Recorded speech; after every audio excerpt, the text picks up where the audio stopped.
Let's talk about the minimum wage. For decades, it feels like the entire debate has been stuck on one single question. Does it kill jobs? But what if that's not even the right question to be asking?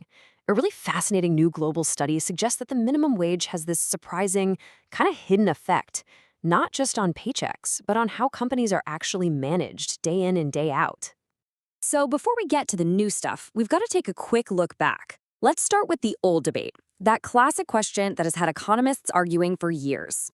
And here it is. This is the big one, the high-stakes question at the center of it all.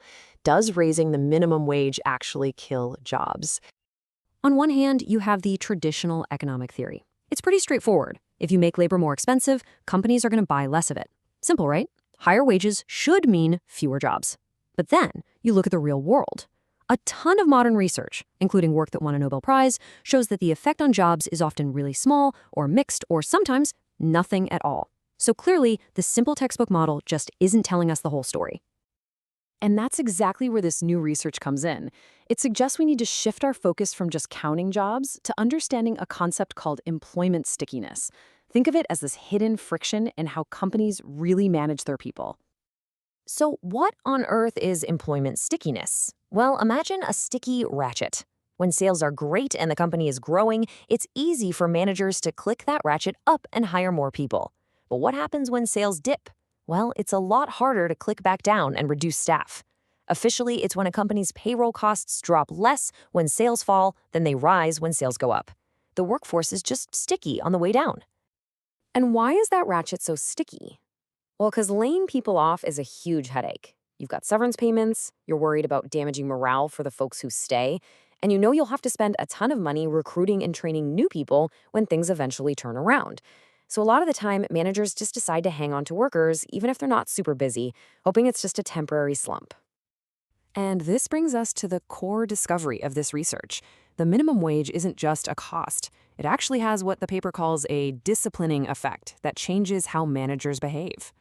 Get this. A massive study, we're talking over 175,000 firms across 29 different countries, found something totally counterintuitive. When the minimum wage goes up, companies actually become less sticky. It forces managers to stop hoarding labor and be a lot more deliberate about their staffing levels. So just how big is this effect? Well, the study found that a standard minimum wage increase reduces that employment stickiness by 9.34%. Think about it. By making it more expensive to keep underutilized workers on the books, the wage floor acts like this external disciplining mechanism. It basically forces managers to match their workforce size more tightly to their actual sales. But of course, it's not a one-size-fits-all kind of thing. This disciplining effect isn't the same for every single business. Let's dig into where it really makes the biggest difference. So the effect is a bit weaker in certain types of companies. For example, high-tech firms have to hold on to specialized talent, so they're naturally stickier. Same goes for really healthy companies with a lot of cash. They can afford to absorb those higher costs and just wait for things to get better. So the big takeaway here is that this pressure to get more efficient is felt the most by low-tech companies and those that are already under some financial strain. Okay, so a higher minimum wage can make some companies less sticky. But what happens next? What are the actual consequences of that change? This is where we see some really surprising effects on things like efficiency and layoffs. The research lays out a pretty clear chain of events. First, the minimum wage goes up. That raises labor costs. In response, managers reduce that stickiness we talked about. This makes their staffing more efficient and much more in line with their actual sales. And here is the real kicker.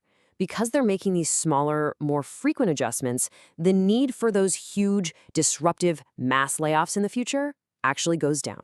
So this leads to two major and pretty positive outcomes. First, you get better labor efficiency. Firms just get smarter about matching their workforce to the real needs. And second, you get fewer future layoffs. By encouraging these smaller, proactive moves, the policy can help companies avoid those big, reactive, and often devastating job cuts down the road. So where does all this leave us? Well, this research adds a completely new wrinkle to the policy debate. It kind of reframes the entire conversation we've been having for all these years. And this really gets to the heart of the paper's contribution. It's all about shifting the focus away from just aggregate employment levels, how many jobs are there in total, and looking at firm-level adjustment behavior. It shows that a wage floor isn't just a number on a paycheck. It can actually work as an external discipline mechanism that changes how businesses are run. And that leaves us with this final, really important question. If a policy like the minimum wage can actually make businesses more efficient, and maybe even more stable in the long run, then how should we be measuring its true costs and benefits? This study definitely doesn't end the debate, but man, it sure makes it a whole lot more interesting.